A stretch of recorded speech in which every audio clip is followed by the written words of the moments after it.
À Istanbul, les innombrables dômes et minarets qui pointent vers les cieux sont le symbole de 1000 ans de pouvoir et de foi.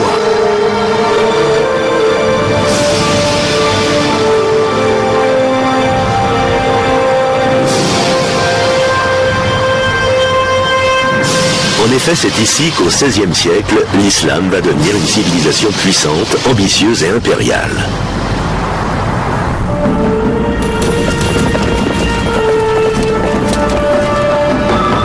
À sa tête, une dynastie de conquérants despotes va bâtir un empire musulman d'une portée considérable.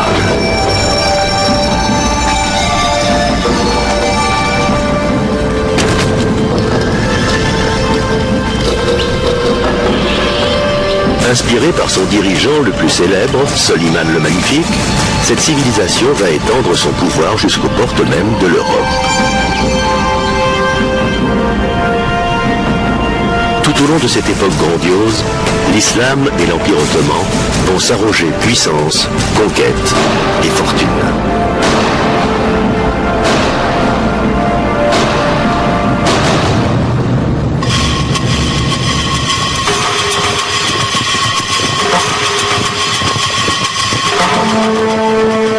À l'origine, les Turcs ottomans sont des nomades qui viennent des steppes qui bordent la mer d'Aral. Des siècles durant, ils parcourent la Turquie actuelle à la recherche de nouveaux pâturages.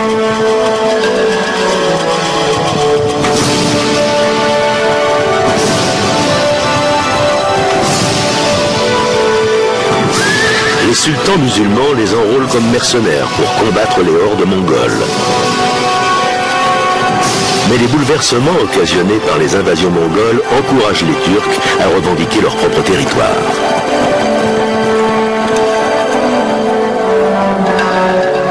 Parmi eux se distingue un chef militaire à l'ambition légendaire. Son nom est Osman Bey.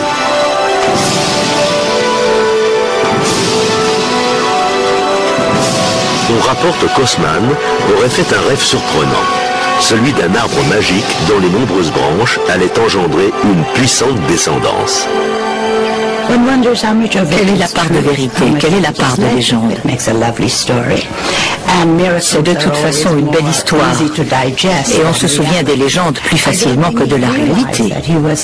À mon avis, il ne se rend pas compte qu'il va créer une dynastie assez extraordinaire puisqu'elle va régner sur 3 continents. On appellera les partisans d'Osman les Ottomans.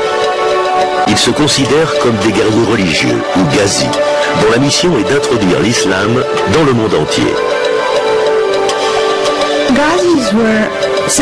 Les ghazis agissent un peu comme des francs-tireurs. Et que ce soit pour des raisons d'idéologie, de théologie ou par pur esprit de conquête, ils vont élargir les frontières de l'Empire. Ce sont des hommes très courageux qui s'exposent sans hésiter au pire danger. Ils pénètrent sans crainte dans des contrées inexplorées, ce qui contribue à la réputation de témérité de tout l'Empire ottoman.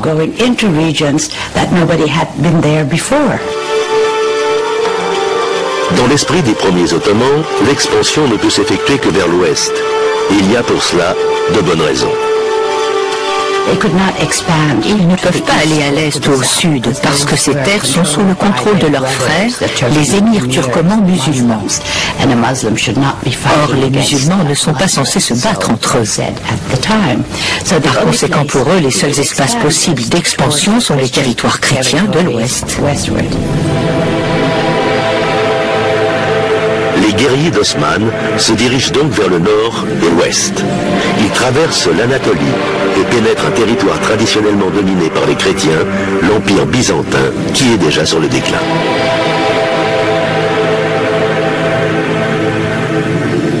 À l'époque d'Osman, l'Empire byzantin est certes millénaire, mais se limite à un bastion isolé en Eurasie.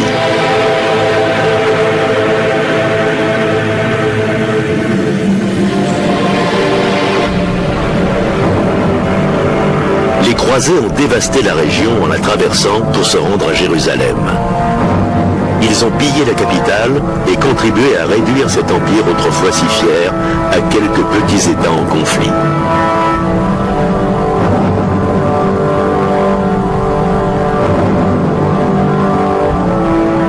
Les Ottomans envahissent rapidement ces factions byzantines, puis les réunissent en commençant par l'Anatolie du Nord-Ouest.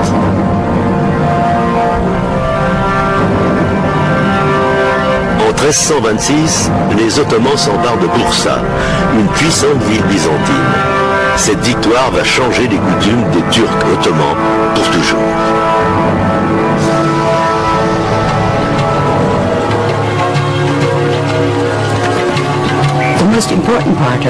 La prise de Bursa a permis à Osman et à ses descendants d'y établir le siège d'un gouvernement. Ces impétueux nomades des steppes vont pouvoir s'installer et construire un empire.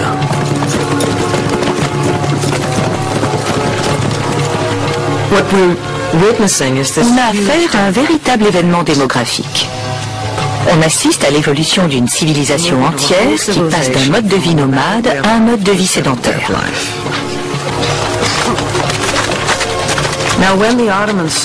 En fait, quand les Ottomans prennent Bursa et décident d'en faire leur capitale, ils sont très soucieux de s'établir comme porte-drapeau légitime de la civilisation musulmane.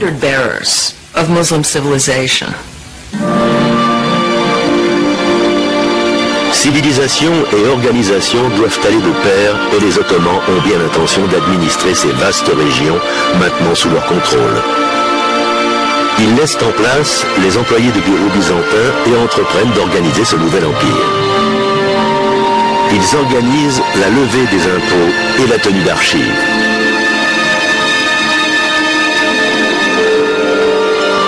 De nos jours, le concept de bureaucratie n'a plus rien de noble, mais pour l'époque, c'est une innovation formidable et ambitieuse. Les Ottomans sont connus pour réunir et absorber les différents aspects culturels des territoires qu'ils dominent. Ils créent des structures qui permettent aux autochtones de garder leurs coutumes et de pratiquer leurs croyances en toute liberté. En réalité, les Ottomans ont moins de problèmes avec les chrétiens qu'avec les autres musulmans qui tentent pour leur part de défier les nouvelles lois.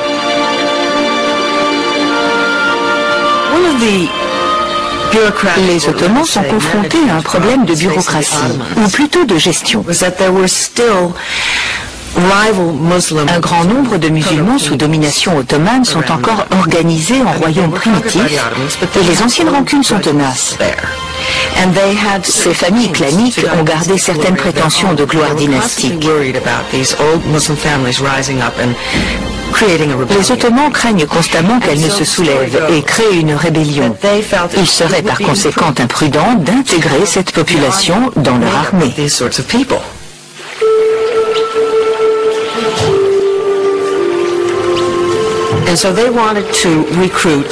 Ils décident de recruter des enfants qui ne sont apparentés à aucune famille musulmane. Ils vont pour cela dans les Balkans et enrôlent des enfants chrétiens. Cette coutume porte le nom de Devshirme.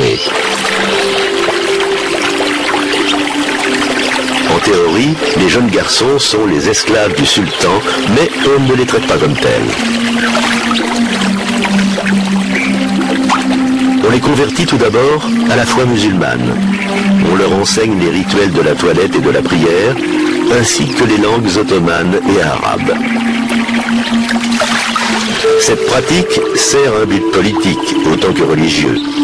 Le Devshirme permet aux Ottomans de créer une caste nouvelle sans trahir d'autres tribus ou d'autres familles.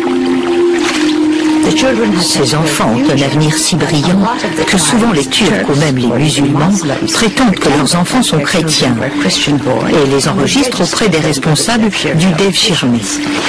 Ce système est vraiment unique parce que les enfants ne font allégeance qu'au sultan. Il n'y a plus de notion de famille, de pays ou autre. On offre ainsi à ces enfants le meilleur enseignement possible au monde. Et ils pourront prétendre aux positions les plus élevées dans l'Empire.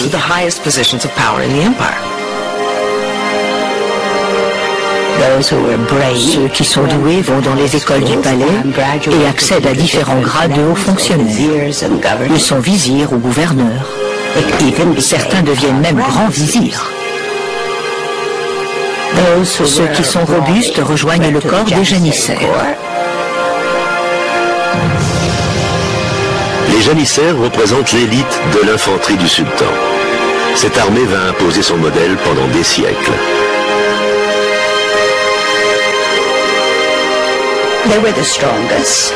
Ce sont de très bons soldats. Entraînés comme des machines, ils ne craignent pas la mort, ils sont redoutables. Et ils n'ont d'amour que pour leur sultan. On les forme avec la précision, la discipline et le grand apparat d'une armée moderne. Pour la première fois, les guerriers portent l'uniforme et vont au combat au son d'une fanfare militaire. Les janissaires sont redoutés dans tout le monde occidental. Ils représentent une force digne de ce nouvel empire islamique et de ses ardents désirs de conquête.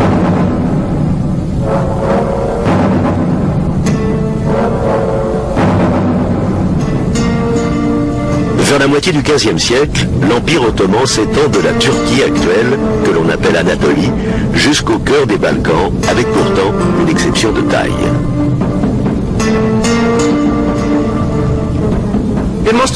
Cela devait exaspérer le sultan ottoman, car au beau milieu de ses possessions, qui s'étendent maintenant de l'Asie jusqu'au tréfonds de l'Europe occidentale, subsiste le plus beau des trésors, la capitale Constantinople. La ville la plus puissante, la plus riche, la plus attirante du monde entier est encore entre les mains de l'Empire byzantin, en déclin certes, mais pas encore défunt.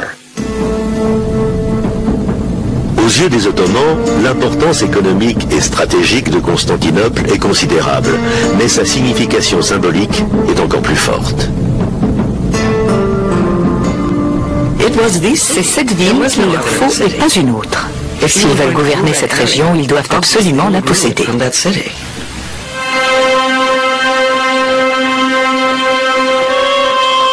On raconte que la capitulation de Constantinople est ordonnée par Mahomet lui-même.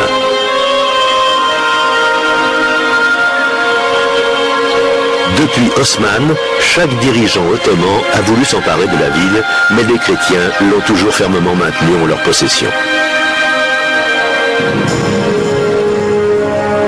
C'est alors qu'arrive au pouvoir un sultan dont les rêves de conquête sont évidents.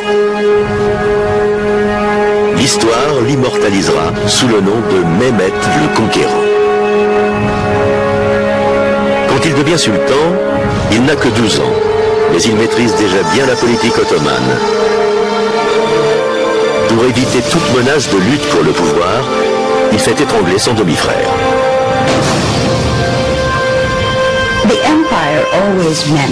L'Empire occupe la première place, bien avant la famille. Afin d'empêcher toute division, comme on l'a vu dans d'autres dynasties turques islamiques, quand un jeune homme devient sultan à la mort de son père, les autres frères sont éliminés pour préserver l'unité de l'Empire. Cela peut sembler cruel, mais cette pratique fonctionne chez les Ottomans. À la mort de son père, l'arrivée au pouvoir de Mehmet se traduit par un énorme changement politique dans la manière de diriger l'Empire ottoman. Il gouverne très énergiquement. Mehmet vise immédiatement le seul et unique trésor qui soit à la hauteur de ses ambitions.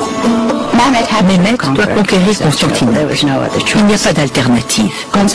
Constantinople se présente comme la perle parfaite ou le fruit idéal prêt à être cueilli. Vers le milieu du XVe siècle, la ville n'est que l'ombre de son prestigieux passé. La population a terriblement chuté, passant de 400 000 habitants à seulement 50 000. Mais l'assiégée demeure très risquée, car Constantinople est bordée d'eau sur 3 côtés et elle est de plus fortifiée.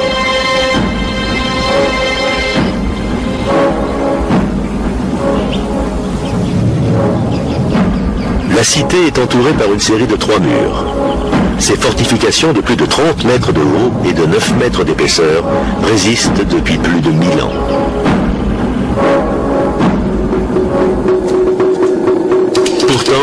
Mehmet a une solution à ce problème. La supériorité militaire des Ottomans provient en partie de leur maîtrise de la poudre. Ils savent utiliser cette substance de diverses manières, toutes assez sophistiquées. En 1453, sous Mehmet le Conquérant, le siège de Constantinople est la première application spectaculaire de ce savoir. Des canons énormes ont été spécialement commandés par Mehmet pour cette occasion.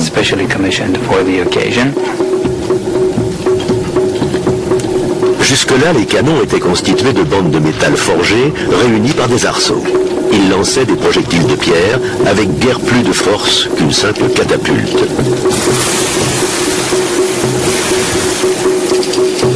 Une nouvelle génération de canons en bronze massif va maintenant être coulée. On y tasse une quantité suffisante de poudre pour propulser des boulets de métal avec une force prodigieuse. Pourtant, les espoirs de Mehmet ne reposent pas uniquement sur ces canons. Le canal du détroit du Bosphore fait plus d'1,5 km de large et c'est l'unique lien entre la ville et la mer Noire. Si Mehmet parvient à fermer ce passage, Constantinople est à sa merci. Mehmet doit construire une forteresse à l'endroit stratégique qui bloquera l'accès au détroit. Il l'a bâtie à proximité des grands remparts.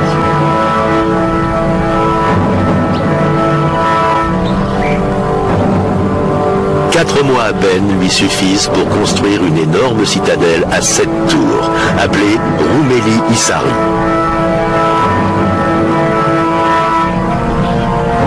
On dit que Mehmet a lui-même porté des pierres lors de la construction de cette citadelle.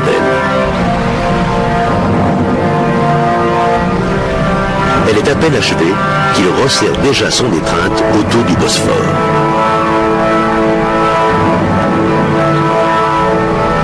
Le premier navire qui défie ses ordres et refuse de s'arrêter est coulé, son équipage décapité et son capitaine empalé sur les murs du château.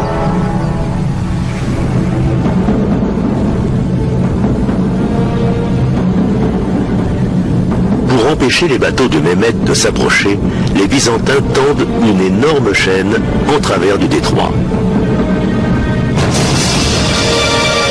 Le 22 avril 1453, les habitants assiégés observent avec effroi les troupes de Mehmet qui hissent 70 de ces navires sur la rive, les font glisser sur terre à l'aide de planches enduites de graisse, évitant ainsi le barrage de Chêne.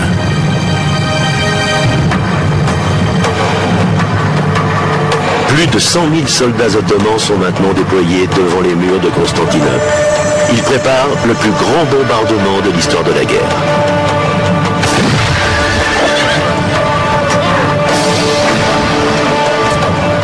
Sous le feu incessant des assaillants, les 7000 chrétiens de la ville résistent pendant pratiquement un mois. Désespérés, les Byzantins qui occupent la ville demandent de l'aide à leurs frères chrétiens d'Europe. Mais l'Europe au XVe siècle est bien sûr incapable d'organiser une opposition sérieuse à cette menace turque qui grandit à l'Est.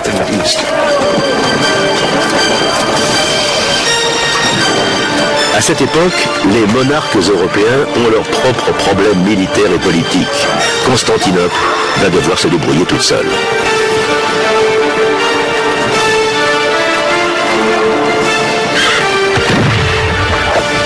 Le 29 mai 1453, peu avant l'aube, l'armée turque ouvre une brèche dans les murs de la ville. En quelques heures, Constantinople est entre les mains des Ottomans. Mehmet entre dans la ville et se dirige droit vers le plus célèbre de ses trésors, la magnifique église Hagia Sophia. Construite au VIe siècle par l'empereur Justinien, Hagia Sophia signifie l'église de la Sainte Sagesse. C'est alors le plus grand lieu de prière au monde. Bien sûr, les autres musulmans et les Ottomans eux-mêmes ont déjà trouvé de nombreuses églises sur leur passage. Mais ils n'ont jamais rien vu de semblable. Personne n'a jamais rien vu d'aussi beau que Hagia Sophia.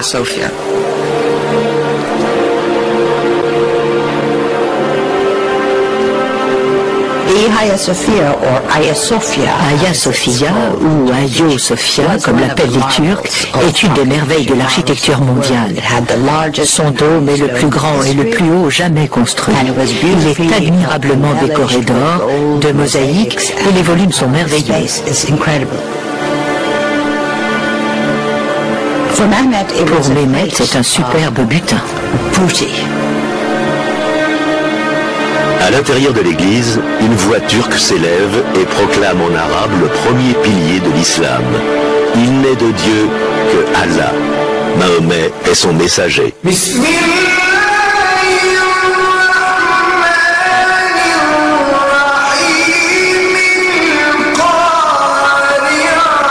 L'église la plus grande de la chrétienté est désormais une mosquée.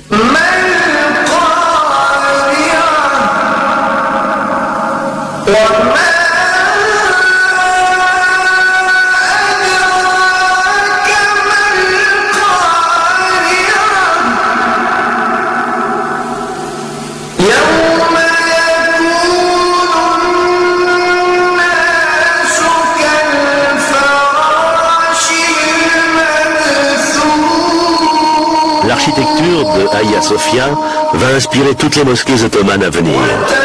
Mais aucune ne pourra rivaliser en taille et en envergure avec Sophia. Sophia qui appartient désormais à Mehmet, le conquérant. La nouvelle de son triomphe provoque des remous dans le monde entier. Pour les Européens, c'est un vrai désastre. Après tout, Constantinople était la nouvelle Rome. C'était la ville de Constantin, le symbole de la domination chrétienne en Orient.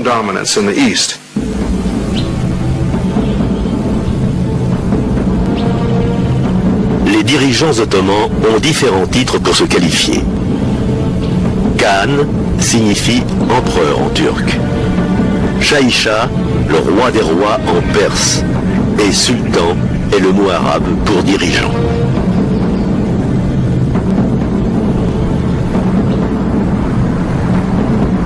Mais maintenant que l'ancien empire byzantin est sous leur contrôle, Mehmet et ses successeurs revendiquent un autre titre, celui de Saint-Empereur romain. Les Ottomans ont atteint les portes de l'Ouest et sont prêts à continuer vers ce qu'ils estiment être leur ultime destinée, la conquête de l'Europe. Cette quête va revenir au sultan le plus légendaire de tous. Selon le calendrier musulman, il est né au début du Xe siècle et il est le 10e sultan à descendre directement d'Osman. C'est l'envoyé du destin dont on attend puissance et gloire. Selon le langage de l'époque, c'est le Saïd Karan, le dirigeant universel, le maître d'une conjonction prometteuse dont on a prédit la venue et dont la légitimité est confirmée par les astres.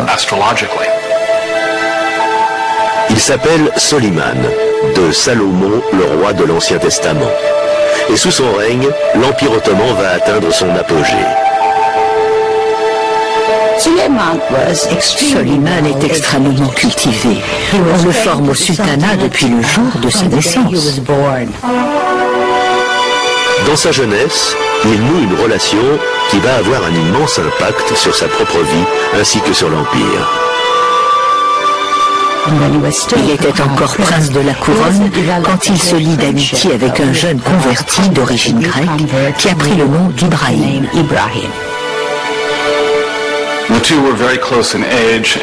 Ils ont pratiquement le même âge et sont très proches, tant sur le plan personnel qu'intellectuel.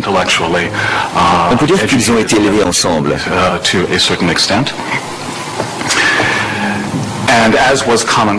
la coutume, quand Soliman accède au trône à la mort de son père, il emmène son fidèle Ibrahim avec lui à Istanbul.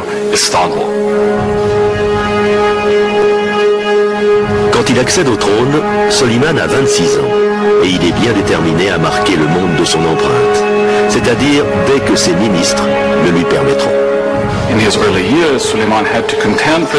Au début de son règne, Soliman doit affronter les grands vizirs et les généraux.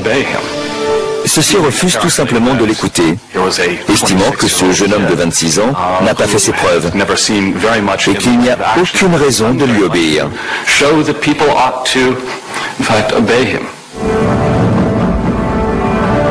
C'est sur le champ de bataille qu'il prouvera son courage.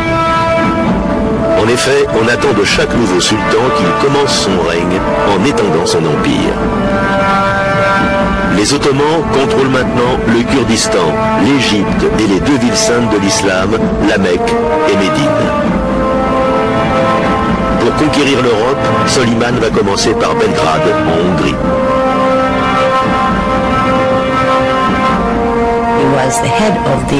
Il est à la tête de la dynastie ottomane et doit donc accomplir certaines fonctions. La conquête de nouveaux territoires en fait partie. Un an après son accession au trône, Soliman se rend à Belgrade avec l'intention de s'en emparer. C'est important d'un point de vue stratégique parce que c'est de là que son armée va pouvoir avancer vers l'ouest. L'année suivante, il a pour ambition de conquérir l'île de Rhodes.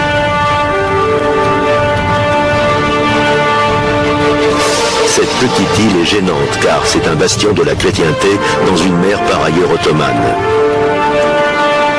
C'est aussi le refuge de pirates qui s'attaquent aux bateaux du commerce musulman.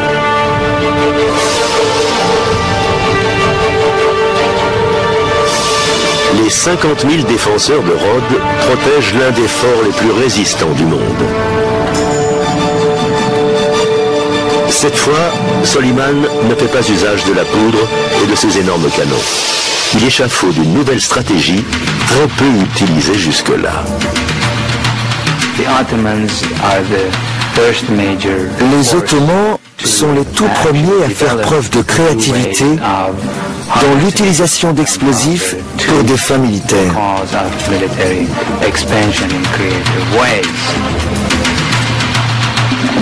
Les soldats du génie ottoman creusent une cinquantaine de tunnels tout près des fondations du fort dans le but de les faire sauter. Pour réaliser cette tâche dangereuse, ils sacrifient des chrétiens des Balkans enrôlés de force.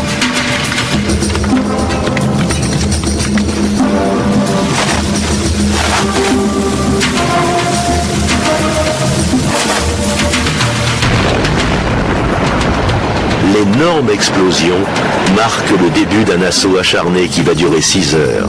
Pourtant, les Turcs sont repoussés. Au bout de 145 jours de siège, les chrétiens épuisés finissent par négocier une trêve. Les Ottomans ont gagné.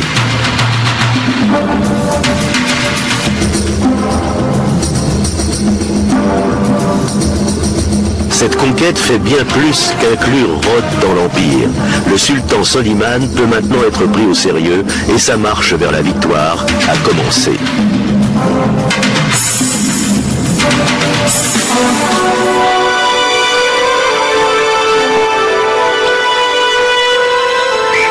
L'Europe entière finit par craindre le nom de Soliman.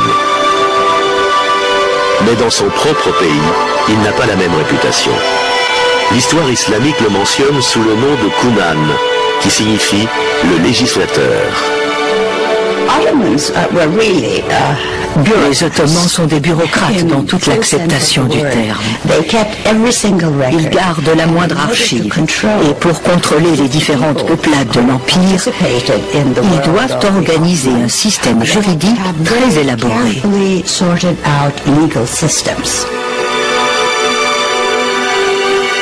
C'est sous le règne de Soliman que sera créé un système juridique unique pour administrer cet empire tentaculaire. Les lois de ce système serviront de base à bien d'autres constitutions nationales. Soliman est le monarque suprême de cette région. Il est le centre du monde.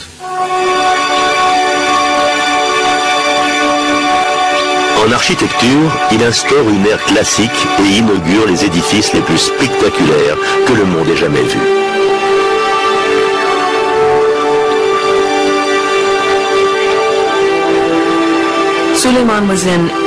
Soliman ne manque pas de richesse. Et pour consolider sa position, il va préconiser le développement d'une architecture monumentale et ainsi commémorer sa dynastie et lui-même. L'architecture religieuse permet vraiment de transmettre le sens de ce qui se trouve au cœur de la foi. La grandeur, la majesté sont des qualités que les musulmans évoquent quand ils pensent à Dieu. Un édifice qui est magnifique et majestueux rappelle immédiatement aux gens la gloire de Dieu. L'architecte de Soliman, Sinan, est un homme dont la vision complète à merveille celle du bâtisseur d'empire. Sinan perfectionne l'empreinte architecturale islamique, la mosquée à coupole. Au cours de sa carrière, qui s'étend sur un demi-siècle, il est à l'origine de plus de 300 édifices. Il participe également à la rénovation d'un des plus importants monuments de l'islam, le Dôme du Rocher à Jérusalem.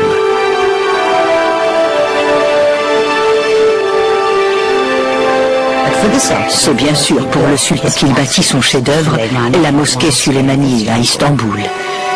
Elle révèle parfaitement le style de Sinan que l'on appellera le grand maître. Ces édifices sont extrêmement coûteux. Ce sont des monuments grandioses dont la construction dure des années et requiert de grandes compétences architecturales et technologiques. La réalisation d'un projet comme la mosquée Suleymaniye signifie « j'ai le pouvoir, j'ai l'argent, je suis le sultan, je suis le roi des rois ». Mais en même temps, tous ces édifices comportent une dimension spirituelle. La valeur symbolique concerne l'Empire ainsi que la foi.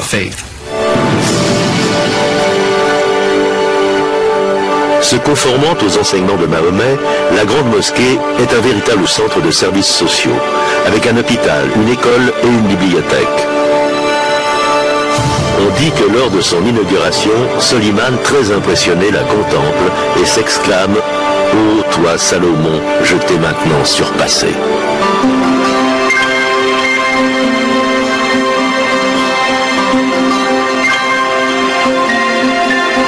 Le palais de Soliman est tout aussi impressionnant. Topkapi est à la fois le siège de ses appartements privés et du gouvernement. Soliman est un grand mécène. Comme son empire est très riche, il attire les meilleurs artisans.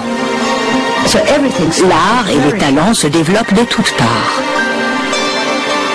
Les architectes et les artistes de cette période marquent le premier âge d'or du monde ottoman.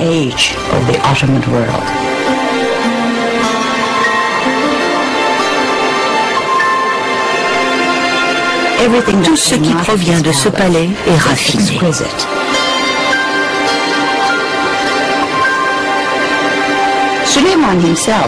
Soliman est un orfèvre accompli.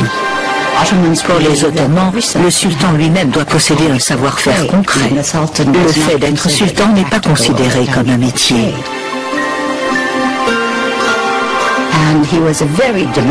Soliman est un mécène exigeant qui insiste pour vérifier le travail et s'occuper de certains détails. Chaque groupe d'artisans ou chaque corporation employée au palais entre en compétition pour lui plaire, car le sultan peut se montrer très généreux lorsqu'il est satisfait.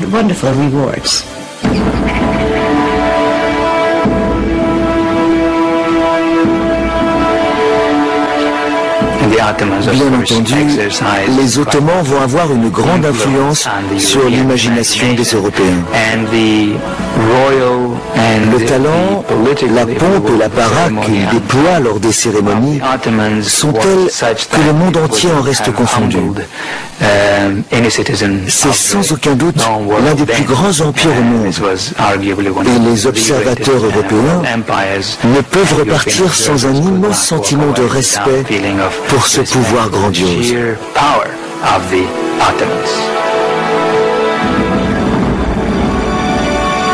En public, Soliman exige que tous ceux qui l'entourent demeurent silencieux tandis qu'il fait connaître ses désirs par de simples gestes de la tête ou de la main.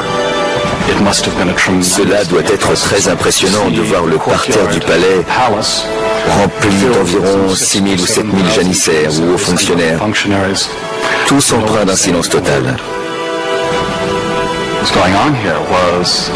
On assiste là à la création d'une souveraineté si mystérieuse et d'une portée si considérable qu'elle en devient presque divine.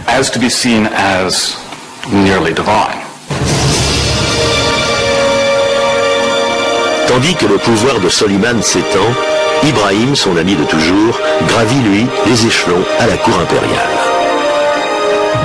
Ibrahim Pacha, car il sera plus tard Pacha, devient le grand vizir du sultan. Il se marie même avec sa sœur. Ils ne sont donc pas seulement amis, ils sont parents.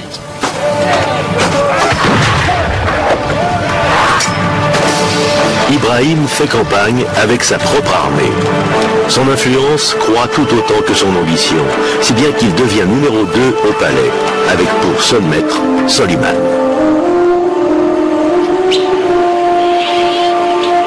Mais en matière de pouvoir et d'ambition, le monde secret du harem du sultan n'a pas son pareil.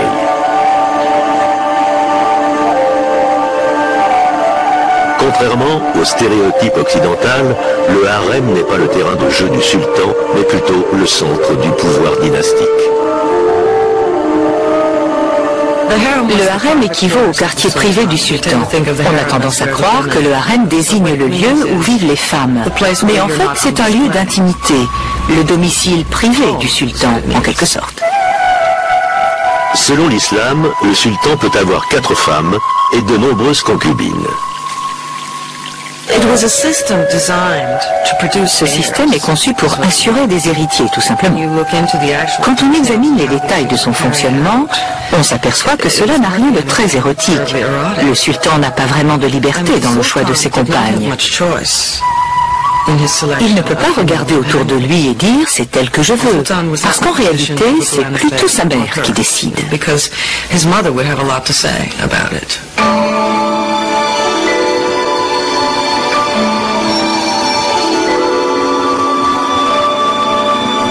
La première femme de Soliman lui donne un héritier, Mustapha. Mais à l'âge de 35 ans, le sultan tombe éperdument amoureux d'une esclave slave qui s'appelle Hurrem. En Occident, on la connaît sous le nom de Roxelana. Roxelana va elle aussi lui donner un héritier et elle devient la confidente qui a toute la confiance du sultan.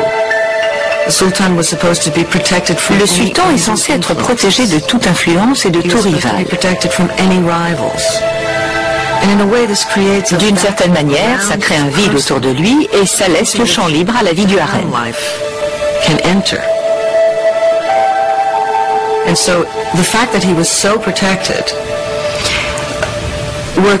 Curieusement, le fait qu'il soit autant protégé l'expose à l'influence des compagnes avec qui il passe beaucoup de temps.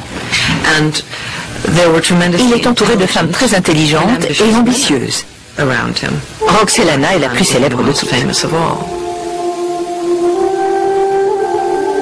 Soliman est un personnage complexe. D'après ce que l'on sait, c'est un homme capable d'éprouver les émotions les plus tendres pour ses amis masculins, et surtout pour le grand amour de sa vie, sa femme Hurrem. Il est aussi très affectueux envers sa famille. Il aura d'ailleurs de nombreux fils, tous très talentueux.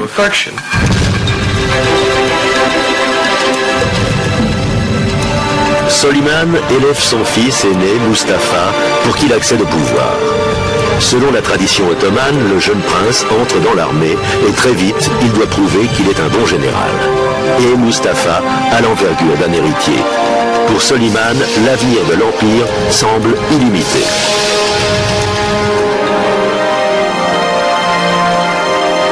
Je suis l'esclave de Dieu et le sultan de ce monde. Soliman fera sculpter cette inscription sur une forteresse conquise. Je suis Soliman et mon nom est lu dans la prêche du vendredi à la Mecque et à Médine. À Bagdad, je suis le Shah.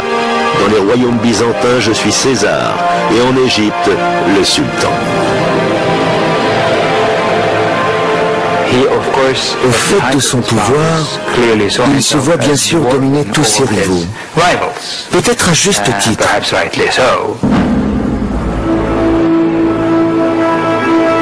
L'un des principaux adversaires de Soliman se trouve à l'est. C'est l'empire des Perses safavides. Ce sont des musulmans, mais depuis des siècles, des croyances différentes en ont fait de farouches opposants aux Ottomans.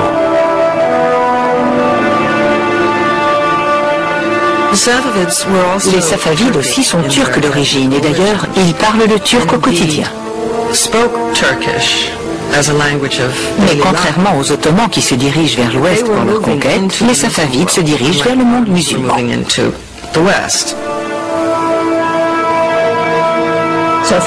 Ainsi, pour l'Empire ottoman, il représente en quelque sorte une frontière, la frontière la plus à l'est du royaume ottoman.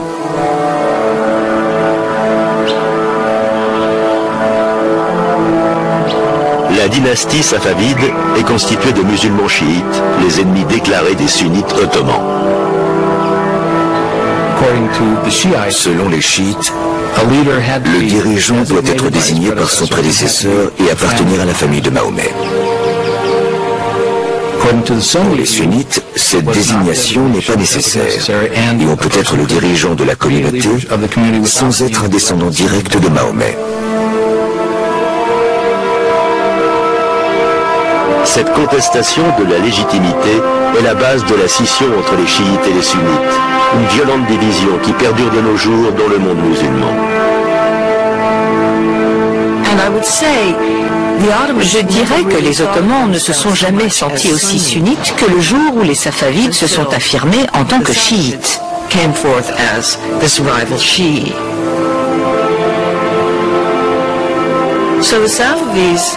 Les Safavides ont donc établi une idéologie opposée à celle des Ottomans. Et c'est devenu une occasion de faire la guerre. Car pourquoi faire la guerre si ce n'est pour acquérir des terres fertiles, s'enrichir, conquérir de nouveaux territoires ou gagner du prestige? Les Safavides mènent alors une guerre idéologique en Anatolie orientale, une région qui a toujours été préoccupante pour les Ottomans. C'est un territoire difficile à tout point de vue. Il est difficile à conquérir et à contrôler. L'armée safavide est certes redoutable, mais pour les Ottomans, il y a également une compétition sur un plan culturel. Ce sont de grands mécènes. On les connaît davantage pour leur réalisation artistique que pour leur conquête, leurs lois, leur système ou leur administration. Quand on regarde Ispahan, on voit que c'est la plus belle ville du monde. C'est la ville safavide, la capitale par excellence. Cependant, on ne ressent pas cette impression de puissance que l'on a dans la capitale ottomane. C'est une puissance qui s'illustre différemment. Elle est plus expressive peut-être, plus précieuse dans sa décoration et dans les lieux de cérémonie. C'est un aspect totalement différent de l'islam. L'art safavide et son architecture sont plus raffinés. C'est un art célèbre pour ses filigranes. Il est connu pour sa facture complexe plutôt que pour son style sensationnel.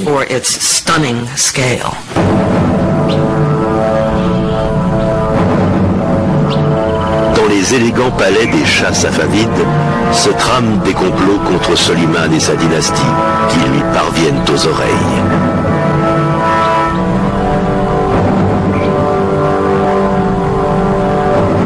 Mais les yeux de Soliman sont rivés vers l'ouest, vers une Europe fragmentée et vulnérable qui n'attend que d'être conquise. L'Empire ottoman englobe tous les territoires qui vont de l'Égypte au Kurdistan, en incluant même la Hongrie.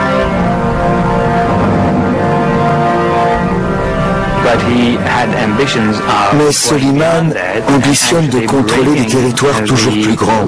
Et pourquoi pas le monde entier.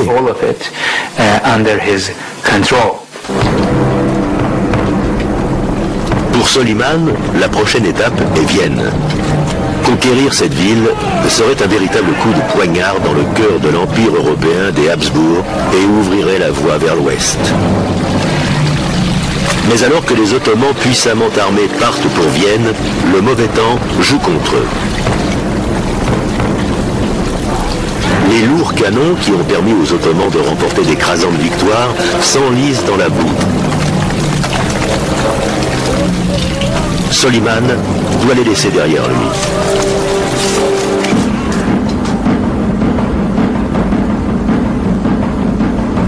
Uniquement dotés de l'artillerie légère, les Ottomans pilonnent la ville sans relâche, mais chaque petite brèche est âprement défendue.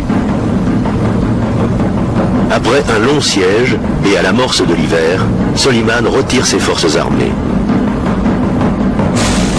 Il n'est pas inquiet, il pense revenir sous peu. En réalité, il ne reviendra jamais. L'échec de Soliman à conquérir Vienne va être essentiel. C'est sa première grande défaite en Europe depuis très longtemps. Jusqu'alors, les Européens n'ont fait que perdre, encore et toujours. Et l'aube d'un nouveau jour se lève pour l'Europe. Soliman n'a pourtant pas grand-chose à craindre de l'Europe. Ce sont les Safavides musulmans et même sa propre famille qui vont infliger les plus grands tracas au sultan et par conséquent à l'Empire.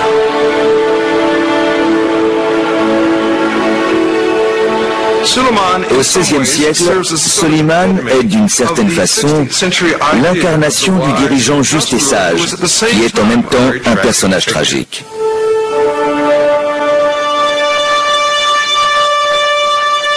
Dans le palais du sultan, où le monde du pouvoir domine, les complots ne cessent jamais. Dans sa conception d'origine, le palais de Topkapi ne comporte pas de logement pour les femmes. Elles vivent dans ce que l'on appelle le vieux palais. Hurrem, comme la plupart des épouses, se plaint que son mari passe trop de temps en campagne, hors de la capitale. Elle dit constamment qu'elle se sent très seule et que Soliman manque à ses enfants. Puis curieusement, un feu se déclare dans le vieux palais, dans les appartements de Hurrem. Elle doit donc s'installer dans le palais de Topkapi le temps que l'on répare ses anciens appartements. En fait, elle s'y installe et n'en repartira jamais.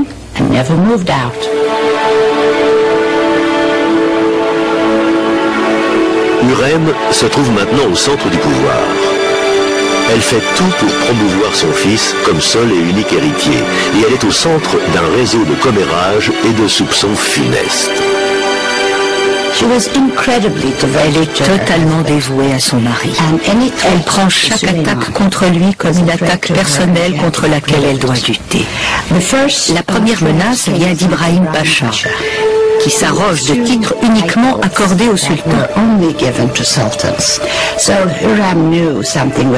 Hurrem a un mauvais présage, et afin de protéger l'Empire et la dynastie, elle se débarrasse d'Ibrahim Pacha.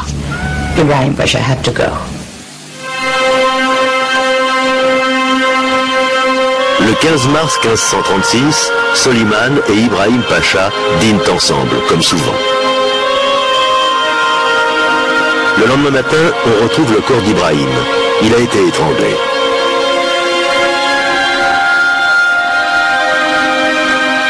Pour Soliman, le temps de la désolation ne fait que commencer.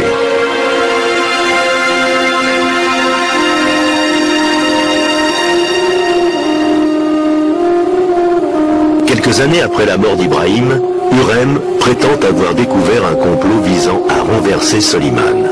Un complot ourdi par Mustapha, son fils bien-aimé, héritier de l'Empire et aidé des Safavides. C'est un problème constant dans l'histoire ottomane. Les fils essaient de remplacer leur père. Ce phénomène se produit aussi dans les monarchies. La succession peut alors devenir problématique. Et c'est le cas ici. Mais Soliman a sa part de responsabilité, car il n'a pas toujours agi très adroitement.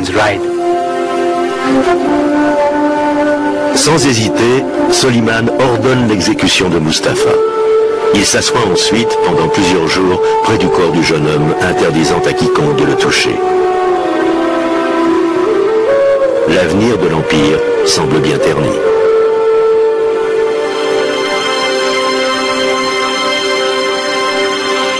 L'année suivante, à la mort de Hurrem, Soliman sombre encore plus profondément dans le désespoir et va chercher consolation dans la poésie. À mon avis, il a écrit la majorité de ses poèmes après avoir perdu son épouse, car il y parle de la solitude du pouvoir et de son désir désespéré de la rejoindre. Si ton règne sur le trône impérial semble éternel, ne te méprends surtout pas. Un jour, un vent néfaste insufflera tous les malheurs des cieux sur cette terre de beauté.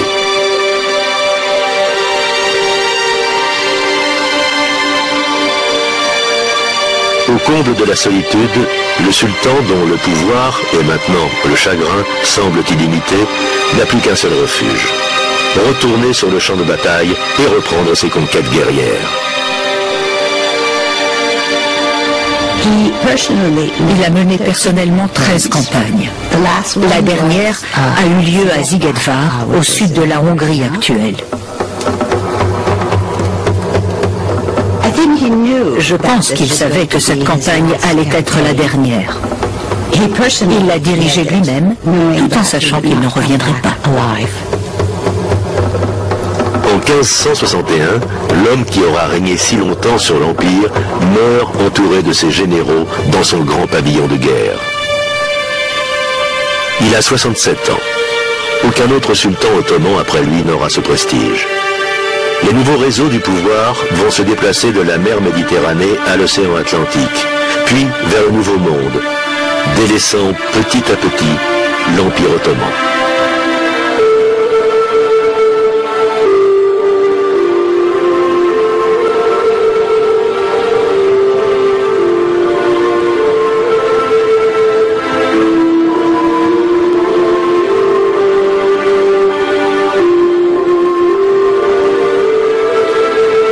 À Istanbul aujourd'hui, les soufis et les derviches tournoient toujours au rythme des prières qui accompagnent leur danse, tout comme au temps de Soliman. Les origines mystiques de cette méditation par le mouvement sont même antérieures au sultan. Elles remontent au prophète Mahomet. Vous avez atteint le niveau supérieur parmi toutes les congrégations de ce monde, assure le Coran à tous ses adeptes. Car vous prescrivez d'accomplir tout ce qui est juste, d'interdire ce qui est mal et d'avoir foi en votre Dieu. Les civilisations islamiques et occidentales ont les mêmes racines, qui se sont d'abord manifestées dans le croissant fertile, le monothéisme des juifs et des chrétiens, et la culture intellectuelle classique des Grecs anciens.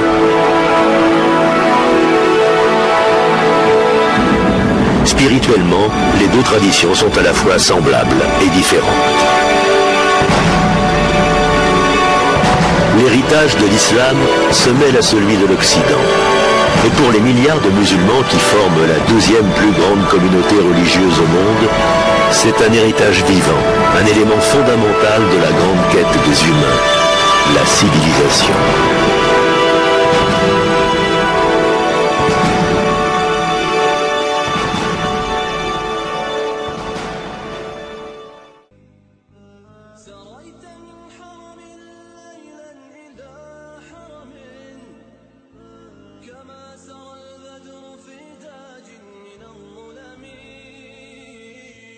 سرى